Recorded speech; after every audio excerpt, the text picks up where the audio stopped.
Hello, darlings. You've all heard of Marilyn Monroe. Some of you know Bridget Bardot. Well, now it's time for the Cognac show. I said Cognac, ooh, ooh. I said Cognac, ooh, ooh, ooh. I'm your bubbly blonde, fabulously dressed to impress. One of a kind girl. I was brought into this world wrapped up in pearls. I love to mingle, though my husband reminds me I'm not single. I meet and greet both the famous and the elite. I ride in limousines, drinking the finest champagne, wearing furs, dazzling diamond jewelry. A girl can't complain. I live the upscale life, dining in the finest restaurants, eating the best caviar for free. And no matter how much I enjoy myself. Come celebrate 25 years of the Hamptons International Film Festival. Columbus Day weekend, October 5th through the 9th. 5 days, over 130 films from around the world. Hear from some of your favorite actors and directors. Follow us on social media at Hamptons Film. Get your tickets and passes online now at hamptonsfilmfest.org. The 25th Hamptons International Film Festival, October 5th through the 9th. Plan your trip now to see the best films of the year. Hello, darlings. Welcome back. This is the 25th anniversary of the Hamptons International Film Festival. And in just a moment, the stars will be on the red carpet. So keep watching more interviews and more celebrities right here at the 25th annual Hamptons International Film Festival. Pink champagne kisses. Peace, what's up? My name is COODIE. And I'm CHIKE, and we're filmmakers. And we're really excited to share with you our current project about the first African American to play in the NBA. His name is Earl Lloyd. Yeah, you guys heard about Jackie Robinson, who broke the color barrier in baseball in 1947. 3 years after, Earl Lloyd broke it in basketball. Yeah, and we're here to share with you a brief clip about Earl Lloyd, narrated by Jay Ivey. Check it out. In a stadium filled with white fans, coaches, players, and announcers, they called this black man's name. With jazz in his stride, he broke through the color lines, broke through the cage of segregation. He stood in the eye of racism's storm and took on the hate that he was facing. 1950, the turn of the century, a decade after the Great Depression, and this first step echoed throughout the world. The nation. Outside the arena, strange fruit would hang from trees. At certain times you could smell death that was carried by the breeze. You were either living Jim Crow's nightmare or the great American dream. But through marches and sit-ins, equality was slowly being found in the streets and the Supreme Court. In the meantime, Earl played on despite being refused by hotels, restaurants, and other teams when they visited those sundown towns. His battle was fought on the court. Guided by strength and will, loved by many, his strength you could feel. That's why he was first. The NBA's first black player, the first black champ. He was first, before Bill Russell, before Will Chamberlain, before Oscar Robertson, Dr. J, before Kareem the Magic, before Jordan, before Kobe, before LeBron, before Durant and Rose amazed millions with moves that they practice and rehearse. Chuck Cooper, Sweetwater Clifton, and Earl Lloyd were the first to be chosen. They paved the way for future hoop dreams to become a reality.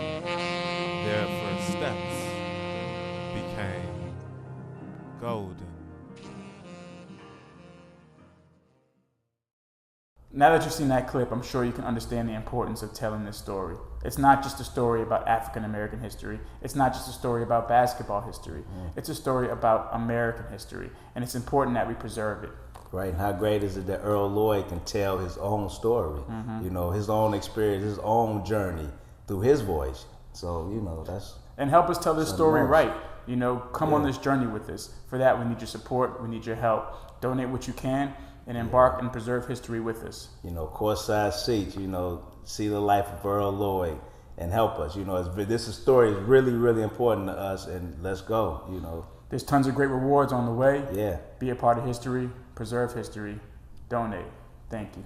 Exactly. Peace.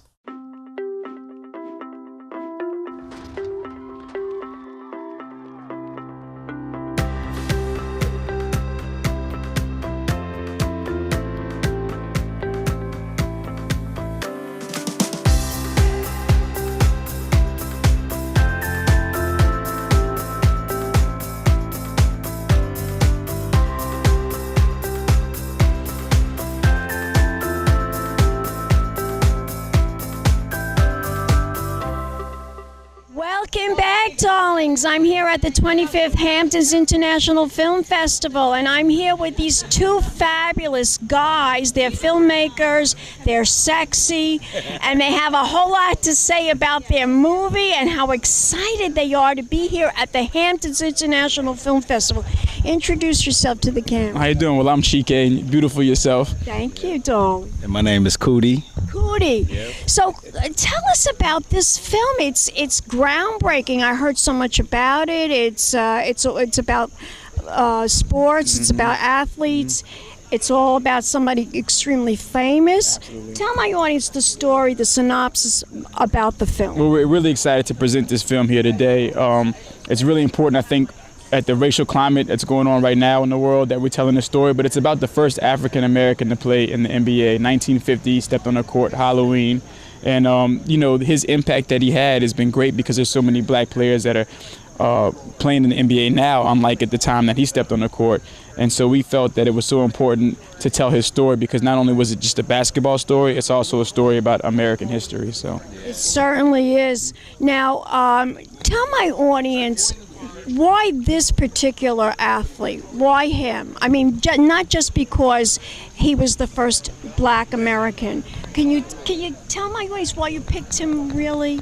I mean, is there another side to it, or was there more involved with it? I mean, well, you know, we learned the type of person that he was when we started, you know, really filming. But, you know, what attracted us was the fact that I didn't know, and CHIKE didn't know, and NBA players didn't know who was the first to play. So you researched it. Fabulous. You guys are very smart. You researched the whole thing. You wanted to know. Yeah, well, God just brought the piece to us because my guy Donnie Kursky out of Chicago called with Coach Poore from West Virginia State, who been knowing Earl for a while, and they just asked me the question, and I didn't know, and off the backs of the 30 for 30 we did Benji, they thought that we'd be a good fit to tell his story, and he was still alive. So this is a documentary. So do you actually have footage of him as well? We do. There's footage. Was that a difficult process to get the footage? Just a lot of digging and research, you know, because the footage is so old. So you pretty much turning over every stone and try to see where you can find something, because it's not like now where there's YouTube and everybody's filming stuff from their phones. So there's not that much stuff out there. So, and it was a process just trying to locate the footage. How long did it take you to find this information, this material that you put in the film? Well, I mean, we had a lot of help from the Players Association, NBA Players Association, Krista Chen and Michelle Roberts. So they help us, you know, with research. They help us get footage from the NBA. So we had a lot of help. Arca, our producer, you know, but. And I'm sure you had the support of a lot of wonderful people too. Yeah, a lot of the players, you know, which was amazing to see. I mean, you got Carmelo Anthony, you got Tony Parker, you got Michael Finley, you know, we got all great sports stars. All great sports stars. You know, we got Kawhi Leonard, one of the best players. Did you also get the support of like very famous some black movie stars or some famous African American politicians to help you with this as well? Well, Dave Bing, who was a player, and well, he is former mayor of Detroit, so he was a lot of. He's in the film as well. He had a great relationship with Mr. Lloyd, so he was of impact. Not so much on the movie star route, because we really wanted to stick with people that were directly connected to the story, so that it would make sense for the film. but it's packed. I mean, even greats like Oscar Robinson is in the film, and he was. Wow. I was in awe just to be in the presence of such an icon and a legend like himself. He must have been. He was like he must be your hero. Oh, yeah. Is he your hero? Oh yeah, Mr. Lloyd, and we got to meet him. So they did an unveiling at West Virginia State. Were you like starstruck when you met him? Well, yeah. Well, it was more like meeting your grandpa. You know what I'm saying? He was like, really? Father, you just want to hear from him. You want to see what he had to say. Get some wisdom and knowledge. Yes, I love to interview. Well, I love old movie stars, so I always like to interview. Like legends, film legends, and I've interviewed quite a few film legends. Like I interviewed Tony Randall, and I don't know, you guys are kind of young. I don't know if you know who she is. Gina Lollobrigida. Do you know Gina Lollobrigida? What movie she was in? Okay, Gina Lollobrigida is like equivalent to Sophia Loren. Oh wow. Okay, so she made a lot of movies back in the day with Burt Lancaster and Tony. She was in that movie with Burt Lancaster and Tony Randall. And Burt Lancaster, I don't know if you know who he is, but he produced a movie because he was an athlete himself. He used to work in the circus. So he wanted Tony Curtis and Gina Lollobrigida to be on set real early, like 9 o'clock in the morning. Make sure you're in your trailers and you're reading your lines because the minute we're going to start rolling. So Tony Curtis says, don't listen to him, Gina, because they filmed the movie in Paris. Oh, wow. So they said, come on, let's go out on the town in Paris. But what's it, in her Italian accent. He said, forget about him. Let's just go out and go on the nightclubs in Paris, So she told me that story about, how that movie was made. So, I love people like this that they bring so much wisdom and they enlighten us about everything. Absolutely. And it's so wonderful that you made this movie. How long did it take you to make this movie? I mean, it was about a 5-year process because, and that's not 5 years. And that's not just shooting. It's all about, we raise the money privately, so it's raising the money, getting the rights to tell the story, and then you're dealing with people's schedules to get interviews. So, it was a bit of a process. Yeah. And this is a featured film. It's a featured documentary. You might win an Oscar.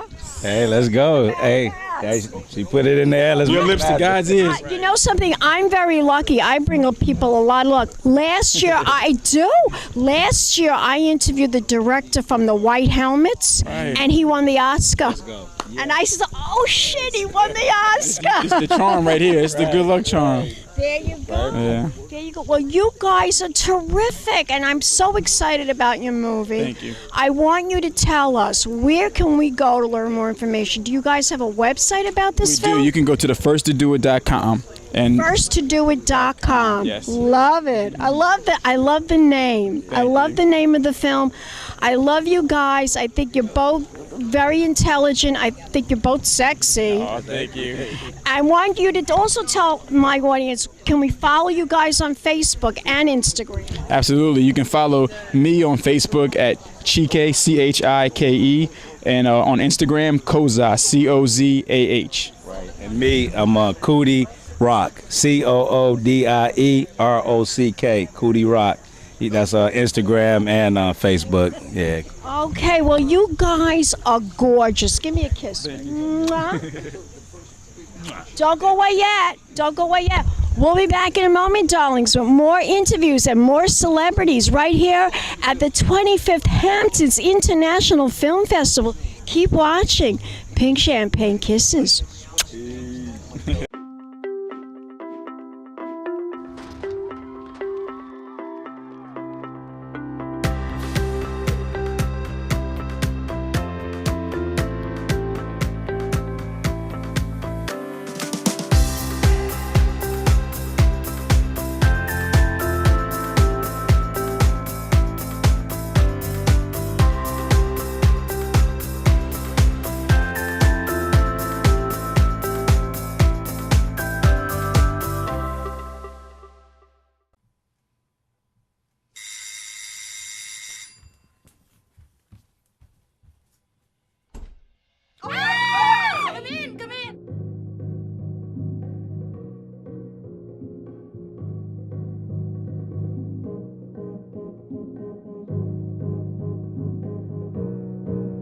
Next.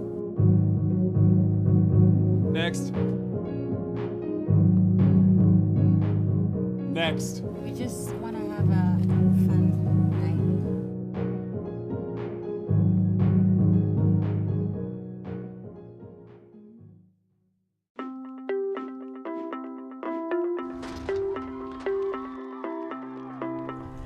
Welcome back, darlings. I'm Cognac Wellerlane, and we are here at the 1770 House located in East Hampton, and it's all about the 25th Hamptons International Film Festival. And I'm here with this young lady, and she's has a short that she's very proud of. Tell my audience, first of all, introduce yourself to the camera. Hi, my name is Joosje Duk, and I'm the writer and director of a short film called Night, which is playing in the Women Calling the Shots program. How exciting. Can you tell us the synopsis about this film? Of course. So Night is about 4 girls from different backgrounds who go out together and they want to go to a club, but when they try to get in, 2 get rejected, and they start realizing that they aren't seen in the same way by the bouncer. So that sets up kind of an awkward situation and changes their night. So the bouncer perceives them as different personalities. One couple maybe he likes and a couple maybe he doesn't like. And it's based on their skin color. So these 2 girls get in because of their skin color and the others don't. And it talks about how racism kind of in very subtle moments can present itself unexpectedly. Oh, interesting. This sounds like a very fascinating movie, very interesting movie. Now, what inspired you to make a movie like this? So I've lived in New York City for about 5 years, and I met people from all these different backgrounds, and I saw that we were just, in small moments, we're being treated differently in our everyday lives, and I found that very sad in a way, but also fascinating, and I wanted to make a film that explored that topic. Wonderful. Did it take you a long time to make this movie? Yeah, it took us about a year in total, from early pre-production, writing the script, to finishing, editing, and shooting, of course. So it wasn't that a crazy amount of time, but especially writing the script and getting it in the right stages, that definitely took some time because there was a lot to consider, and the actresses who... Tell my audience a little bit about the casting. Was it difficult to cast these young ladies? It wasn't that much because I went to a school where I both studied filmmaking and acting, and I had a lot of actors surrounding me. So 3 out of the... made your job easier. Made my job much easier. 3 out of the 4 women were people I had met before and was very inspired by. So it's about 3 women. It's about 4. So the fourth one we found through more like general casting, but it was easy because we already had 3 people, so it was easier to figure out what that one other person would look like in relation to the ones we already found. May I ask you, these young women, what is their racial background? So 2 of them are African American and 2 are white. Caucasian. 2 Caucasian. Exactly. That's the word, darling. Exactly. 2 are Caucasian and 2 are black. Yeah. Is there an Asian lady involved? Not in these four main characters, but there are some people from different backgrounds that have minor roles in the film. But it's about these 4 women and how they are treated differently. Interesting. Very, very interesting. So now, if we want to find out more information about this film, where can we go? Do you have a website? Yeah, I have a website. The Hamptons Film Festival has a website where they showcase all shorts, and mine is called Night. Night. Yeah. K-N-I-G. Night, as in not day, but night. Oh, N-I-G-H-T. Exactly. Fabulous. Yeah. Now, can we see this on YouTube? Is there a trailer? Yeah, there's a trailer, yeah. So on Vimeo, is it on Vimeo? On Vimeo, we have a trailer. And then once the film finishes its festival run, it'll be distributed online. But we'll have to wait a little bit for that. Okay. So, but you will put a trailer possibly on YouTube? The trailer is already on Vimeo. Maybe YouTube too. YouTube put is on. smart. Yeah, we'll do that. Yeah, YouTube too. Well, it was a pleasure talking to you. I'm enjoying this festival this week. It's just, I'm meeting the most wonderful filmmakers. And of course, you know, the Hamptons is such a fabulous place to show your movie. Yeah. I mean, really, don't you agree? What do you think of it so far? It's amazing. There's so many inspiring people. I'd never been to the Hamptons before. It's like, it has this great vibe. It's so glamorous and so chic. Exactly. So that's really fun. And then I'm looking forward, because their screening is today at 3:15. I'm looking forward to seeing what time people come to the screening and who I can interact with. So it's going to be fun. Okay. Well, Thank you very much, and you're a fabulous young woman. Thank you. Good luck, as we say in show business, break a leg. And we'll be back in a moment, darling, some more interviews right here at the Hamptons, 25th Hamptons International Film Festival. Keep watching. Big champagne kisses. There is truly nothing more satisfying than coffee and cigarettes on an overcast, foggy morning, like that Leonard Cohen song, Genius.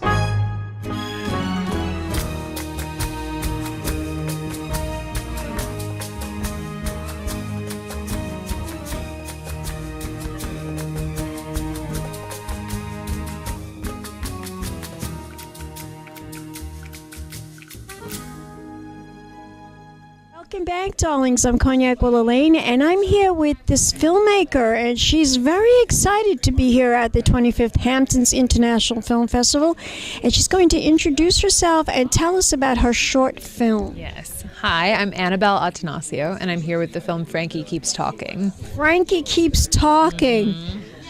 My goodness, what is this all about? Frankie Keeps Talking. It sounds so fascinating. Oh, good. It's about a man and a woman on a date, and the man never stops talking, something we're all very unfamiliar with as women. Yeah, because it's usually the opposite. You think it's the opposite? Sometimes, yeah. Sometimes. Well, it goes both ways, but in this particular film, the man is monologuing, and then the woman basically carries out a bunch of absurd, rebellious acts. She pours coffee on herself, she flashes him, all to try to get his attention. He just keeps talking. So it's Does she ever say, shut the fuck up? She does not ever say that, but in her actions, she does.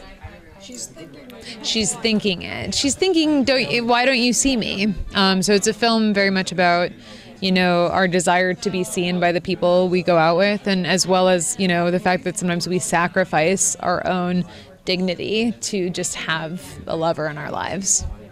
That's true. A lot of people stay with somebody that they really don't care for, Exactly. And who doesn't really see them. So while it's a very comedic film, it does have some dark undertones as well. Who are the actors in the film? So the lead actor is Alex Hurt, who is a wonderful stage actor from New York. I'm actually in it as well as the girl. So you play the starring role? Yeah, well, kind of the starring role. He's also the starring role, but I think mine is definitely the more, the louder role. But I wrote it and directed it and starred in it as well. And then the third. That's a lot of hats. It's a lot of hats. I don't know if I'll do it going forward. It's a lot. It is. It's a lot of work. How long did it take you to make this movie? We actually shot it in one night. Oh my God. Yeah, it was crazy. We rehearsed it, day in and day out. We really got the timing down so that when we got to the location, everything was already figured out. And it's a lot of very long takes. So it's almost like a dance. It was almost like rehearsing this amazing dance. And yeah, we just shot it in 12 hours. Was it an expensive movie to make? It actually wasn't. We made it for a very, very small budget with a lot of favors. May I ask you what the budget was? Yeah, the budget was $5,000 for the whole thing. Oh my God. Yeah. And we were really fortunate to have... See, now this is the perfect example that you could create a film, make a film, not spend a lot of money, and it could be showing at the Hamptons International Film Festival. I spend a ton of money to make a great short. It has to be a compelling story, good acting. I mean, I saw a movie that, I've seen so many independent films. Some of them are just awful, and they spend a lot of money on them. True. All you need great actors. You need a good idea. You need a really good story. A good story, good actors, and a team of people that really care about the project. We had a lot of favors doing this project of people who were willing to work for free because it was such a small thing. And especially at this level of being an up-and-coming independent filmmaker, you just... you really don't need a lot of money to make something great.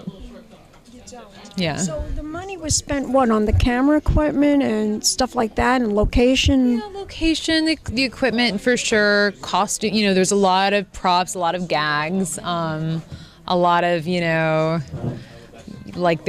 a fire, the fire alarm goes off, so the whole cafe gets sprayed with water.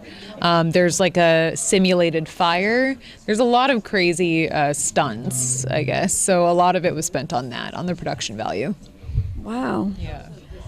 Fascinating, fascinating. Now, if we want to learn more about this movie, where can we go? Do you have a website? Yeah, I do. Well, it's going to be online in November, starting in the beginning of November. And the film's called Frankie Keeps Talking. So just Google Frankie Keeps Talking. And is there a trailer too? There's a trailer, yes. Is it on YouTube or Vimeo? Vimeo. Okay, okay. We'll have to look. We'll have to check it out. And look, put it on YouTube also. It's a good idea to put on YouTube too. Fantastic. Wow. And you tell my audience, can we follow you as an actress and a filmmaker? Do you have a Facebook? Oh, I have an Instagram, and I have a Facebook too. You can follow me. I'm Annabelle with 6 L's and an E at the end on Instagram. And on the medias, it's just my name. Fabulous. Yeah. You too. You need to make a movie about fashion. Okay. Nobody makes movies about fashion. I want to see a movie about fashion, about high-end clothes. And I agree with you. They make all these movies that have the worst wardrobes.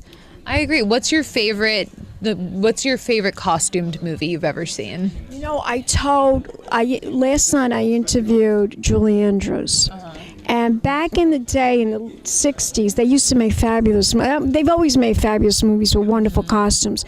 But Julie Andrews, she was in a movie. Not too many people know about this movie because they know about, Victor Victoria and, The Sound of Music and, of course, Mary Poppins, where she won the Oscar. But the movie Star, Donald Brooks designed all the costumes for that movie, and she played the part of Gertrude Lawrence, and she wore the most gorgeous costumes, gowns and daytime dresses and hats and furs. And you just don't see movies like this anymore. I mean, I want to see gorgeous clothes, and I just don't see that. It's called Star. Rent it out. We've lost that part of, the celebrities now. It's all very interchangeable clothing as well. Like with Elizabeth Taylor, for instance, all of her clothes were so magnificent because they were all custom for her body. And everything was truly a piece of art. People tell you look like Elizabeth Taylor. Eyes, it's the eyes. No, you know who you look more like, because I never interviewed Elizabeth Taylor. I've always wanted to, but I never got the chance because the poor thing passed away.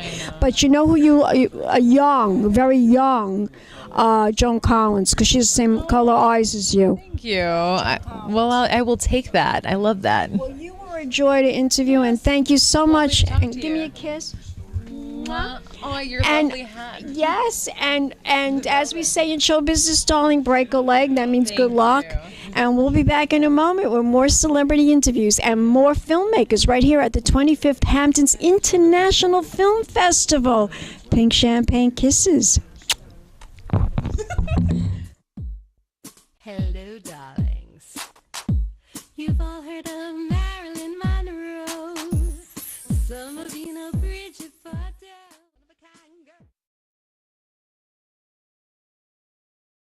This has been a Crybaby Productions, darlings.